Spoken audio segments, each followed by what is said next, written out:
অদ্ভুত সাগর, উত্তর সাগর এবং প্রতিষ্ঠা সাগর গ্রন্থগুলি কার লেখা? বল্লাল সেনের লেখা। শতসাহস্রিকা প্রজ্ঞা পারমিতা মাধ্যমিক সূত্র কার লেখা? নাগার্জুনের লেখা। বৃহৎ সংহিতা পঞ্চসিদ্ধান্তিকা গ্রন্থটি কার লেখা? বরাহ মিহিরের লেখা। মিলিন্দ পঞ্চহ গ্রন্থটি কার লেখা? নাগসেনের লেখা।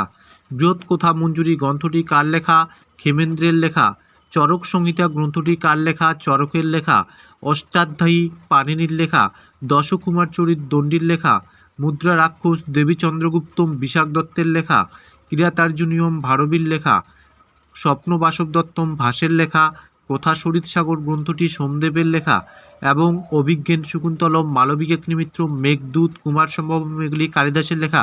তোমরা যারা যারা আমাদের এই পিডিএফটি বাই করতে চাও বা আমাদের ভিডিও প্লাস পিডিএফ নিতে চাও তারা অবশ্যই আমাদের হোয়াটসঅ্যাপ নম্বরে হোয়াটসঅ্যাপ করো।